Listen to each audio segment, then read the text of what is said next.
Hello everyone, Will here. Today going to be going over the graphics card battle 2018. The article is over on Hub Pages. Um, just go check out my profile. I'll also include a link to the actual Hub here in the um, description below.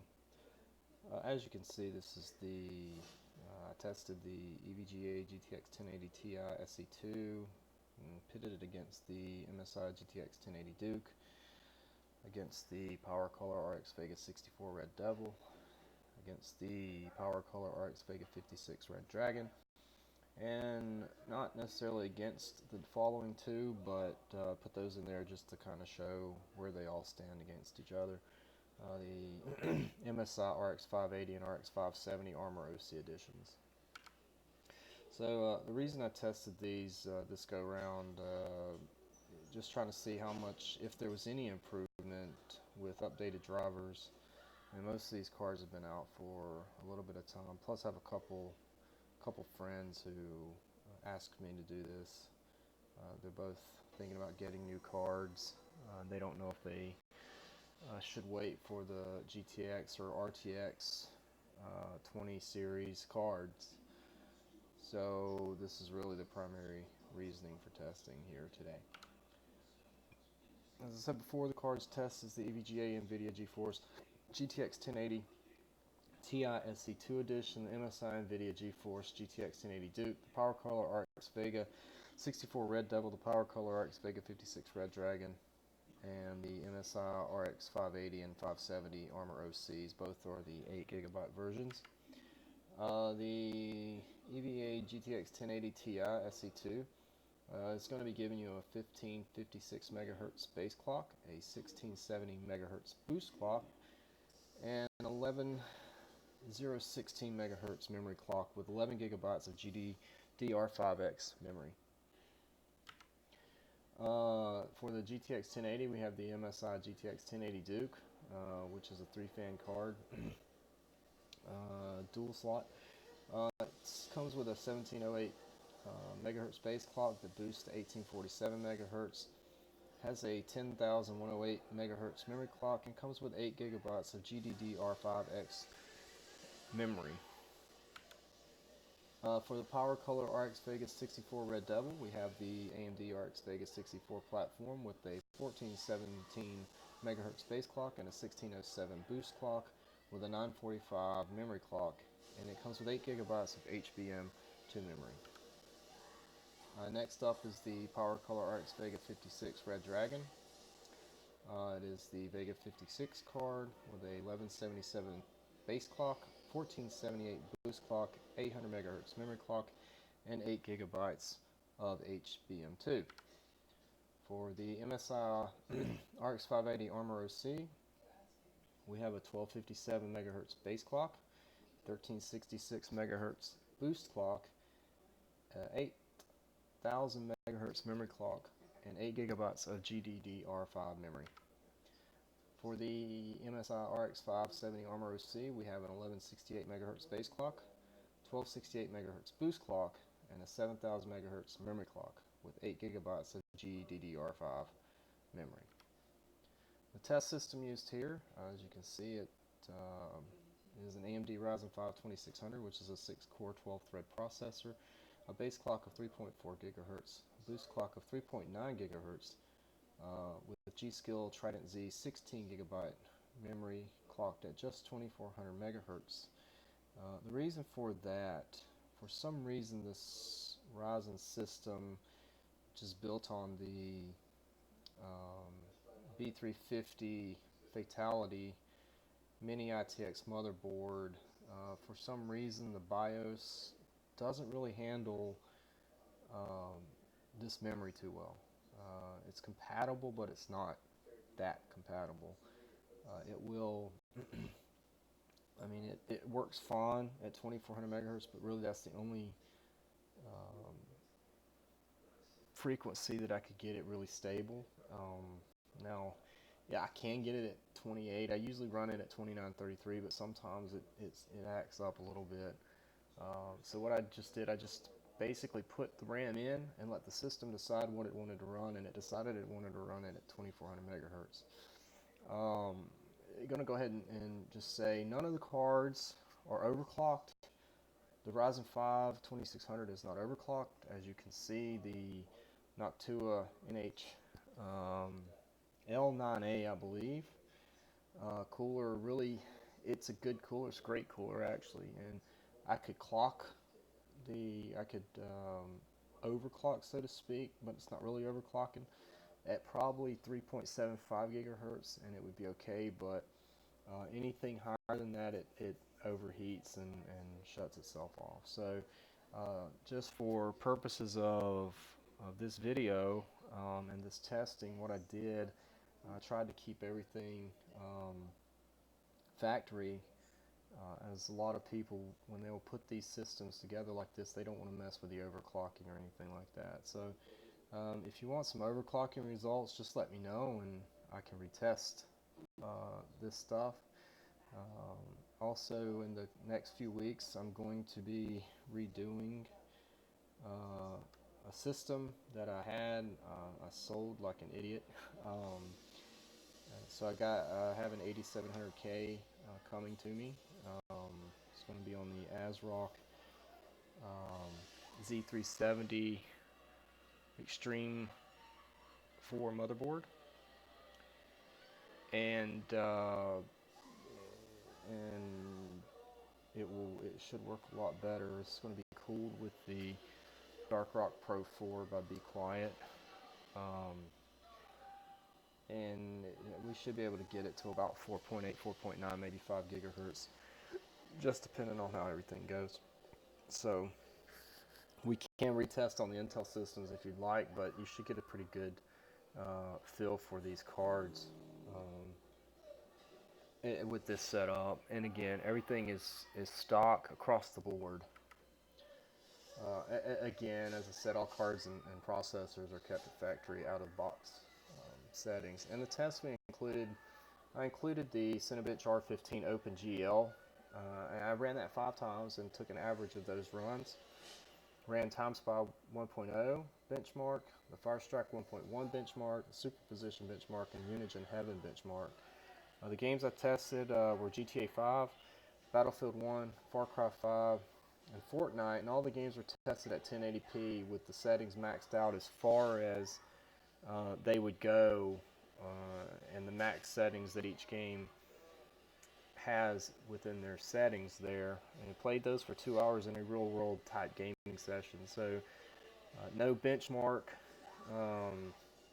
If it hadn't included benchmark, I didn't run it, simply because that's synthetic in my opinion, and so I prefer to see what we can expect in real gaming scenarios. So so that's why I did what I did. I used Fraps and Riva Tuner statistics to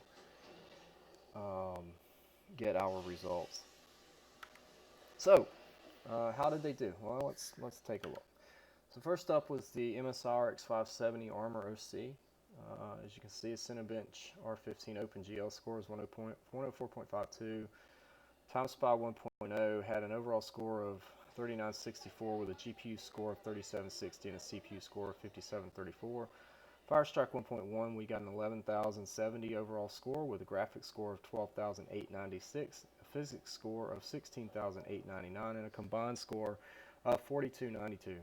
Superposition gave us a 2223 overall score. Minimum FPS observed was 13.13 and an average FPS of 16.63. Unigine Heaven netted a 1237 overall score, minimum frame rate 23.7 FPS, and an average of 49.1 FPS. GTA 5 managed 22 minimum and 93 average FPS, while Battlefield 1 gave us 62 minimum FPS and an average of 79 FPS. Far Cry 5, we were able to get a minimum of 45 FPS and an average of 51 FPS. Fortnite, this was a weird game testing, because at times there were I could see spikes into the 3-4,000 range, and then at times it was, it was down to 2 or 3 FPS. I don't know why, and it wasn't just the RX 570 and 580. It was every single card that I tested. It would do that. So, um, yeah, it was a little weird. Maybe drivers. There was a couple updates to the game that possibly could have also been involved with that. So. But anyway, Fortnite managed a minimum of at 50 FPS and an average of 76 FPS. The RX 580 had an OpenGL score of on Cinebench of 103.67, a TimeSpot score of 1.0, or TimeSpot 1.0 score, I'm sorry, with 4498, a GPU score of 4330, CPU score 5770. Firestrike 1.1 managed 12,623 overall score with a graphics score of 15,125, a physics score of 16,408, and a combined score of 4,881. Superposition managed a 2515 overall score with a minimum FPS of 14.99 and an average FPS of 18.81. Unigine Heaven scored 1375 with a minimum FPS of 25.4 FPS and an average of 54.6 FPS. GTA 5 got a minimum of 24 FPS and an average of 96 FPS. Battlefield 1, we had a minimum of 65 FPS and an average of 86 FPS. Far Cry 5, minimum FPS of 48 and an average of 59 FPS. Fortnite picked up a minimum of 56 FPS and an average of 80 FPS. For the Power Color RX Vega 56 Red Dragon, a Cinebench OpenGL score of 109.39. TimeSpot score of 6379 with a GPU score of 6499, a CPU score of 5775. Firestrike 1.1 managed 16,720 score with a graphics score of 21,297, a physics score of 16,801, and a combined score of 6,384. Superposition scored 4,059 with a minimum of 23.8 FPS and an average of 30.36 FPS. Unigine Heaven, we managed a score of 2,054 with a minimum 29.8 FPS and an average of 30.36 FPS.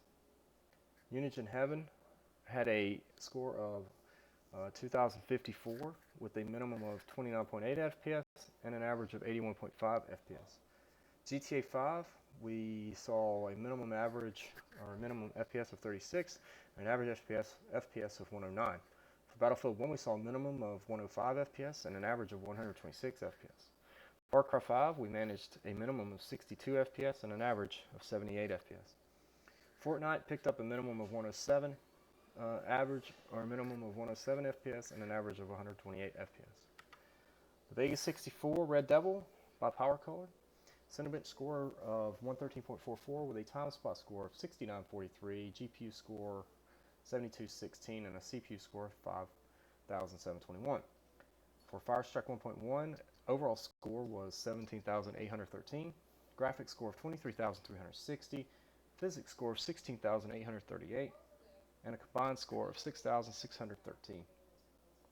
Superposition managed a 4,564 overall score, a minimum of 26.8 FPS, an average of 34.14 FPS. Unigine Heaven netted a 2,243 score with a minimum of 31.1 FPS and an average of 89.1 FPS. GTA 5, we managed a minimum of 49 FPS and an average of 144 FPS. Battlefield 1, we achieved a minimum of 114 FPS, an average of 136 FPS. Far Cry 5 managed a minimum of 63 FPS and an average of 81 FPS. Fortnite, we saw a minimum of 129 FPS and an average of 154 FPS. Now onto the GTX cards. The MSI GeForce GTX 1080 Duke. The OpenGL score on Cinebench was 113.43. TimeSpy had an overall score of 7,225 with a GPU score of 7,577 and a CPU score of 5,723. Firestrike 1.1 saw a score of 16,914, a graphics score of 21,272, physics score of 16,153, and a combined score of 6,860. Superposition, we saw a score of 4,188, a minimum of 25.95 FPS, an average of 31.32 FPS. Unison Heaven saw a score of 2832 with a minimum of 32.2 FPS or 33.2 FPS, an average of 112.4 FPS. GTA 5, meanwhile, scored a minimum FPS of 54, an average of 126 FPS. Battlefield 1 hit a minimum of 98 FPS and an average of 128 FPS, while Far Cry 5 hit a minimum of 62 and an average of 83 FPS. And Fortnite had a minimum and average of 126 FPS and 151 FPS, respectively. And finally, the EVGA GTX 1080 Ti SE2 model had a sentiment score, OpenGL score of 116.19, a TimeSpy overall score of 8,649 with a GPU score of 9,509, CPU score of 5,720. Firestrike 1.1 had a total score of 19,094 with a graphics score of 28,237, a physics score of 16,771, a combined score of 5,917. Superposition managed a 5,700 score, minimum FPS of 34.65, an average FPS of 42.63. Unison Heaven managed a 3,557 score with a minimum of 34.5, an average of 141.4 or 141.2 FPS, excuse me. GTA 5, we saw a minimum of 34.5 FPS and an average of 141.2 FPS. GTA 5, GTA 5 minimum of 65 FPS and an average of 135 FPS. Battlefield 1, we hit a minimum of 105 FPS and an average of 142 FPS. Far Cry 5 managed a minimum of 69 FPS and an average of 88 FPS. Fortnite, minimum of 131 FPS and an average of 158 FPS. So the conclusion, basically from the times I've tested previously with these cards, nothing has significantly changed. There's been a little bit improvement across the board for all of them, but nothing significant to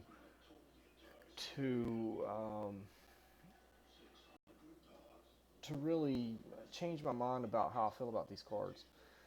The biggest difference right now is the fact that the card prices are going down.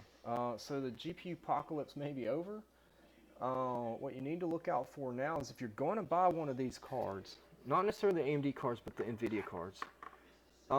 What I would be thinking right now is NVIDIA has probably stopped production of the 1080, 1070, 1060, 1050 series. And they've moved on to the 20 series and have probably got those in mass production. So no more Polaris cards. Looks like we're going to be looking for more of the touring cards now. So if the stock is out, essentially, that you got to think about the supply and demand with the GPU apocalypse, right? So when the mining craze was going on, the cards were being bought out left and right. And when that happened, the supply was low, the demand was really high still. So that made the prices go up. So if you're looking to get one of these cards, I would jump on it now if you see a sale.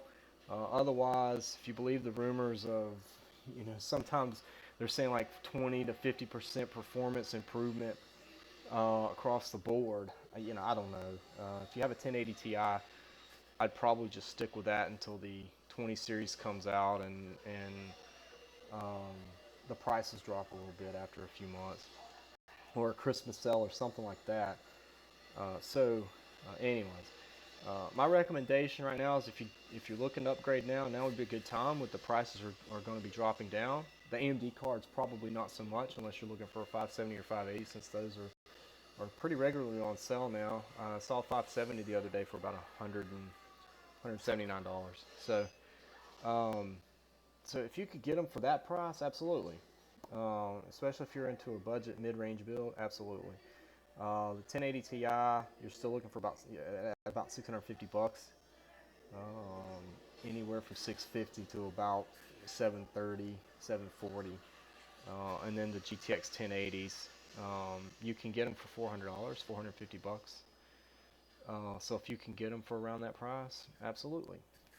But otherwise, best bet would probably just wait for touring. Although those cards are probably going to run about $100 more than what the 1080s or the 10 series were when they first came out. So um, personally, what I would recommend right now, hop on one of these deals because you're gonna find deals. Now, once you see those start going back up, I just hold off until there's some sales on the 2080, 2070, 2060, 2050, so forth and so on. So, but I cannot, in good conscience, recommend an AMD card, even though I am currently sitting with an RX Vegas 64 in my main system. Um, yeah, probably about to pull that card actually and put the GTX 1080 in and continue on with that one. I don't think personally I'm going to buy a 20 series card for myself. I'll probably buy one of each just to review. And again, it'll be the same type of setup here to where everything is kept at stock across the board, except maybe the actual base system. So, but there you have it. That's pretty much it. Be sure to leave me a comment. Uh, Guys don't like leaving comments on my articles for some reason, and when they do, they're not really constructive. Uh, like to hear your criticisms. So if there's something you don't like, just let me know. And if you have any thoughts for how to fix it, let me know. We'll work on fixing it, getting you out content you like. But otherwise, if you like it, drop a like. If you didn't, put a thumbs down and let me know why. And uh, share with your buddies. So thanks for stopping by, and hope to see you next time.